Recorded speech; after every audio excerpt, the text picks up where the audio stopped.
$100,000 is a lot of money, but I use that number because it's easy.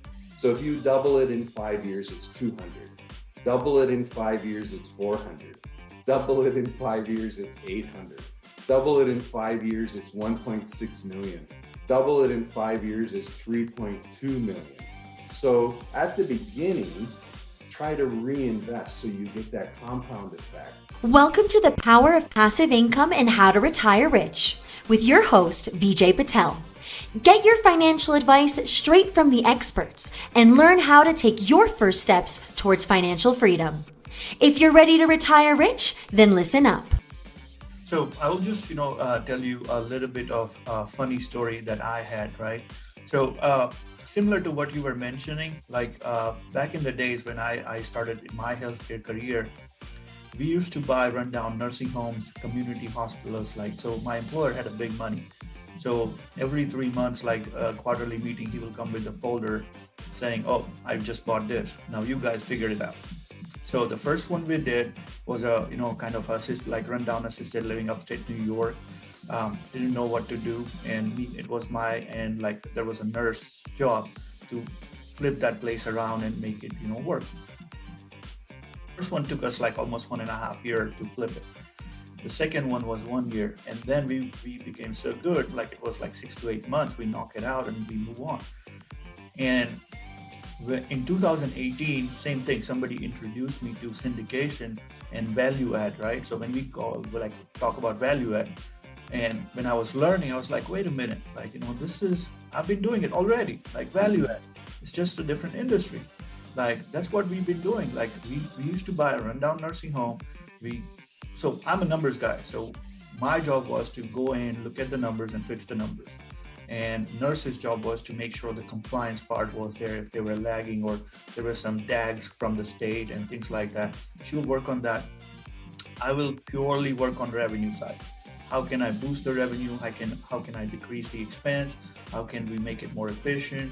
How can we improve the quality of service? How can we improve the occupancy, NOI, revenue per bed, all those things. I've been doing it, So that was my light bulb, for multifamily syndication. I was like, okay, this is what I've been doing already. It's just from outside, it just looks so complex to even deal with.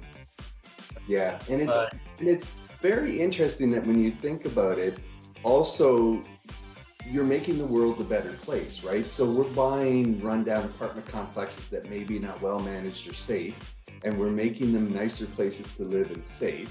Clearly in your healthcare industry, I know when my Nana and Papa years ago got put in the home, I was traumatized. It wasn't that nice. And it was even nice, but it wasn't that nice. And, to be able to do that and not only provide a place for people to make money, but to make the world a better place, right? To take down a rundown facility, turn it into a nice facility.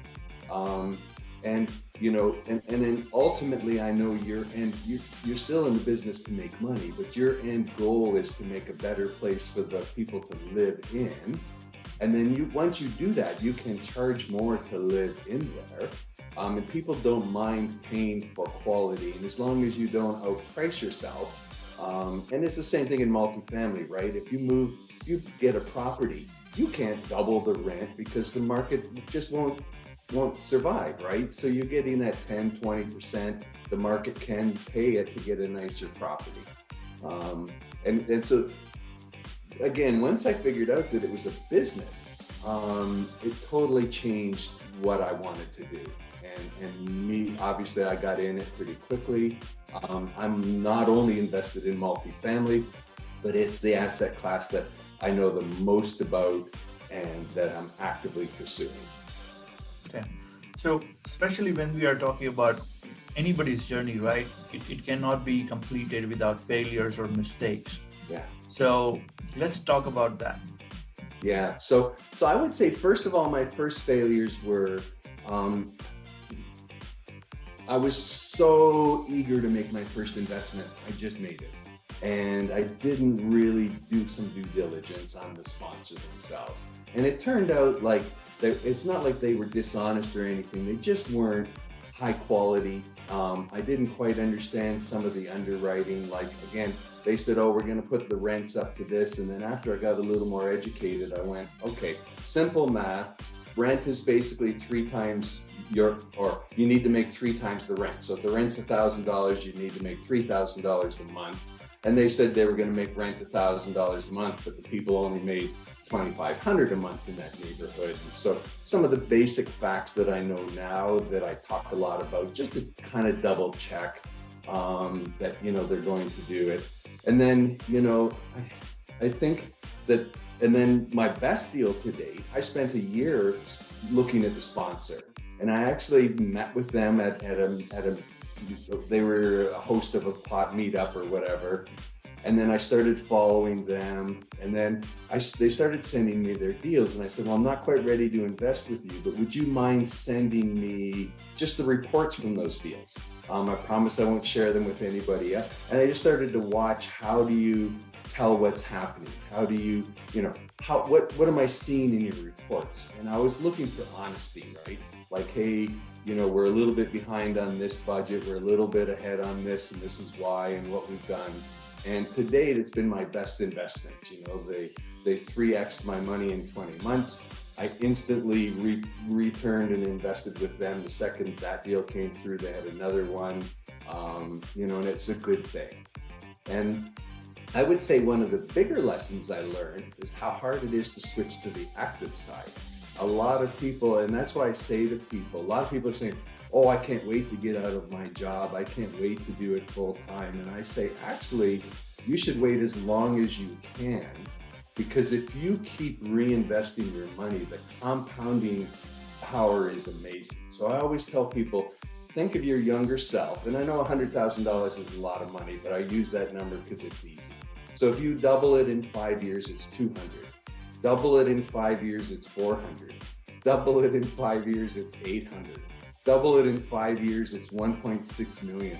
Double it in 5 years, it's 3.2 million. So at the beginning, try to reinvest so you get that compound effect. And if you could imagine, if my 25 or 30-year-old self put that $100,000 in, and now I'm in my 60s, I would have been a multimillionaire, 20 years ago almost. And so it's very important for people to understand the power that your money has when it's combined in this vehicle. And if you reinvest the profits versus try to live off of them. Now, I know there reaches a point where everybody wants to get out of the, and you will reach that point. And, but just, and there's a lot of, even, Rich Dad, Poor Dad in his book talk about that, right? That, he talks about when he finally bought his Porsche, he did an investment enough to pay for it. He didn't take it out of his regular income. Yeah.